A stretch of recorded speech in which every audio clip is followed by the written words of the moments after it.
Hello, my wonderful viewers, and welcome to another episode of Betty Adams Overanalyzes. Today we are going to take a look at episode 6 of The Bad Batch, Decommissioned. This was a fun episode, and it really carries forward the plot of the series and brings us in some fun connections. It has been a full week, so this will be a fully spoilery episode, so you have been warned. The first and most obvious is that Rafa and her sisters show up, and they're a major part of the episode.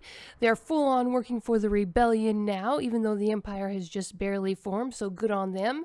They're obviously in contact with Ahsoka, which means they're probably also in contact with Bail Organa. He was the driving force behind the early stages of the rebellion. He was actually probably building the rebellion before the Empire showed up. So that's definitely one of their contacts. If they were in contact with Ahsoka, they're probably in contact with Rex as well. Now, we don't see either of these characters confirmed. At the end of the episode, Raph does make a communication to someone wearing a cloak. That's all I could see. You just get a glimpse of their holographic shoulder. Might be Bail Organa, might be Rex. Given how much Rafa was insinuating when she said that it was important that he knew that she knew where they were, I'm guessing this guy is Rex, but you know what? It also just might be straight up Ahsoka. We don't know. But it was really fun seeing the sisters again. They were very much in character, very much consistent with who they were in the previous series.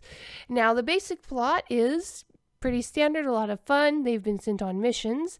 And again, we have that wonderful tie into previous chapters. We have Omega's been gifted a weapon and they're training her how to use it. And Echo's doing his best to teach her. And they're actually the other clones are actually pretty good teachers. I'm sure they've taught their brothers before. And Echo being the best of them because he was the only reg, the one who was probably in charge of teaching younger clones. And we get some more Sid action.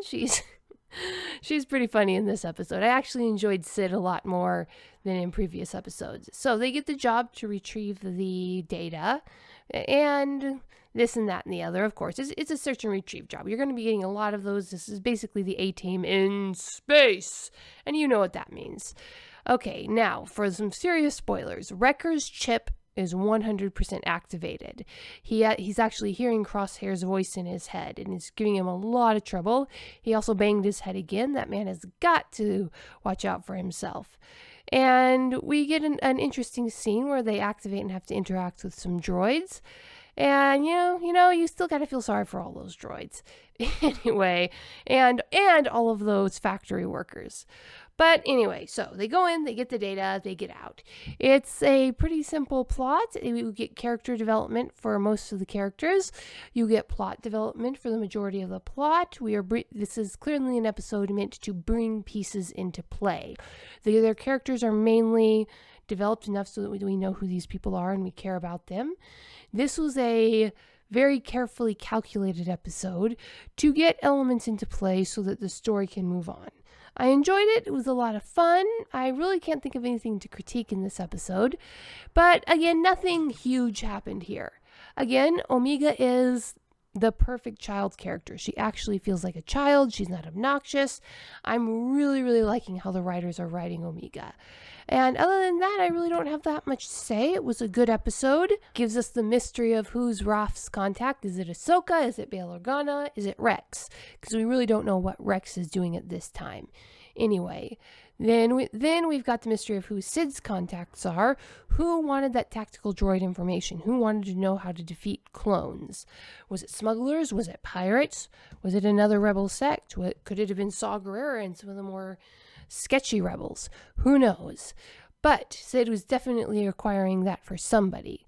And how is she going to react to the clones failing their mission? Or did Echo make another copy onto the data stick before the plot twist happens at the end? Although I think we all saw that plot twist coming.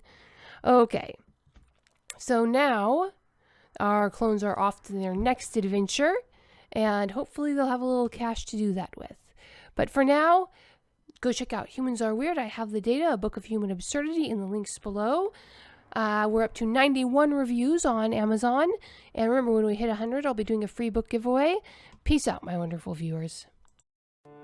The book from author Betty Adams, Humans Are Weird, I Have the Data, is a humorous look at human behavior through the eyes of aliens. This book is arranged in separate reports or essays, documenting the experiences with humanity through the lens of the aliens who have to interact with them. This anthology of short stories and vignettes from alien points of view highlights some of humanity's quirks we can all relate to. Author Betty Adams captures how strange and interesting humans can really be. This is a fun collection of stories you will really get a kick out of. Humans Are Weird, I Have the Data, from author Betty Adams. Order your copy right now on Amazon.